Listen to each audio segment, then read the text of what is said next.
हमारे साथ राजा आमिर अब्बास साहब मौजूद हैं, सीनियर कानूनदान है। बहुत शुक्रिया बैरिस्टर साहब आपके वक्त का। इस वक्त आज अदालत में उन्हें पेश किया गया, फिर से आज रिमांड था, लेकिन आज अब्बास शाह साहब जो जज हैं जुडिशल, उन्होंने आज 5 दिन के रिमांड के हवाले से पूछा तो कोई जवाब नहीं था कि तहकीकात क्या हैं, तफ्तीश क्या है।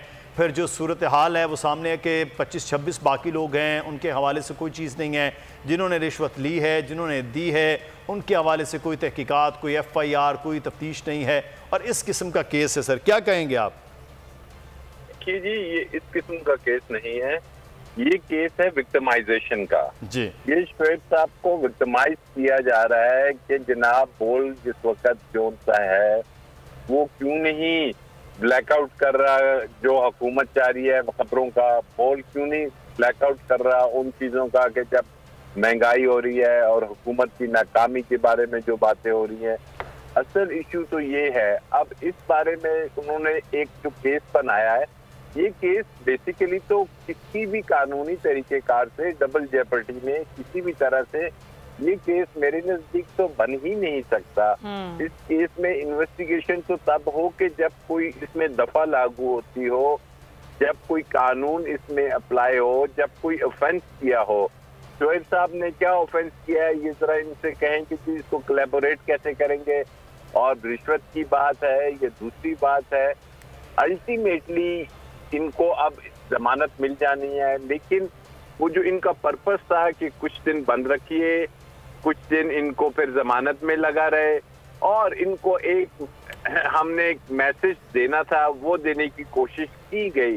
बट ये जो बोल को इस वक्त जो पूरी कौम सराह रही है वो इसी वजह से सराह रही है कि वो हक और सच की बात कर रहे हैं, और इस बात की वजह से जो उन सर्कल्स को ये पसंद नहीं। FIA हुकूमत के नीचे है और हुकूमत उसको मिस यूज ऑफ पावर कर रही है, और ये पहला केस नहीं, हमने बहुत से लोगों के साथ देखा कि इस किस्म की कार्रवाइयां हो रही हैं जिनके अल्टीमेटली यही होगा कि ये केसेस तमाम डस्टबिन में फेंक दिए जाएंगे, लेकिन कोई पूछने वाला नहीं होगा। लेकिन राजा आमिर अब्बास साहब देखें, इतना पुराना एक केस दोबारा खुलता है, सिंध हाई कोर्ट का हुक्मनामा सामने है, रिमार्क सामने है, उसके बावजूद गिरफ्तारी होती है। और आप जरा बताइए कि एक ही केस की 2-2 FIR कैसे दर्ज हो सकती हैं सर? देखिए जी, सिंध हाई कोर्ट से बड़ा आईने पाकिस्तान मौजूद है। आईने पाकिस्तान डबल जेपर्डी को सख्ती से ममानत करता है कि एक जो में आपको दोबारा इन्वेस्टिगेशन नहीं हो सकती, आपको दोबारा इंक्रिमिनेट नहीं किया जा सकता। लेकिन बात यह है कि वो उस चीज को इन्होंने मोम का नाक बनाई हुई है, आईने पाकिस्तान को जिस तरफ चाहते हैं मोड़ देते हैं। अदरवाइज मेरे नजदीक तो बड़ी अफसोस की बात है कि ये जो इतने दिन का भी इनको 3 रोज का रिमांड दिया गया, इससे आज जज साहब ने जब पूछा होगा बताइए आपने क्या रिकवरी करनी थी, आपने क्या चीज बरामद करनी थी। ये कोई ऐसा केस तो नहीं कि कोई आला कत्ल आपने बरामद कर लेना था तफ्तीश के दौरान।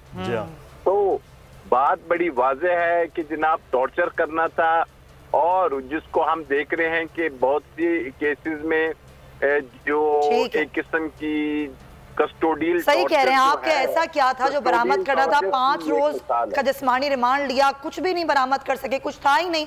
पॉइंट लेकिन राजा आमिर अब्बास साहब हमारे साथ ही रहिएगा। अभी नाजरीन को बराह रास्त लिए चलते हैं। इस वक्त पाकिस्तान इंसाफ के रहनुमा फवाद चौधरी मीडिया से फौरन बाद सारे वकील यहाँ से अपने दोस्तों के पास जमान पाक पहुंचेंगे इंशाअल्लाह। आपके रहनुमा फवाद चौधरी बता रहे थे कि तमाम वकला जो है वो जमान पाक पहुंचेंगे। ये सूरत हाल लाहौर की भी हम गाए बगाए आपको आगाह कर रहे हैं जो इस वक्त सिचुएशन है, और दूसरी जानिब उस जुल्म, उस ज़्यादती और उस नाइंसाफ़ी की भी बात कर रहे हैं जो पिछले 8 साल से जारी व सारी है। अगर ये वीडियो आपको पसंद आई है तो हमारे चैनल को सब्सक्राइब कीजिए और बेल आइकॉन को क्लिक कीजिए।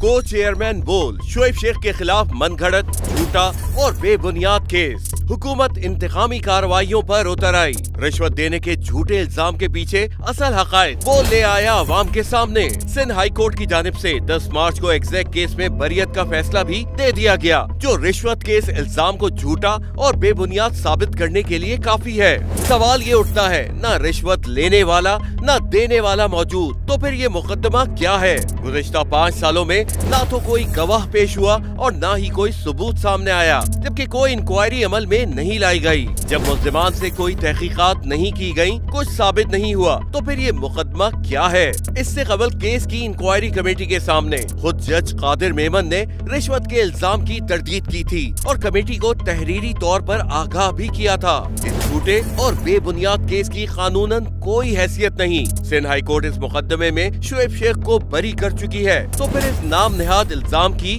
कानूनी हैसियत क्या है? बोल इंसाफ का मुंतजिर है।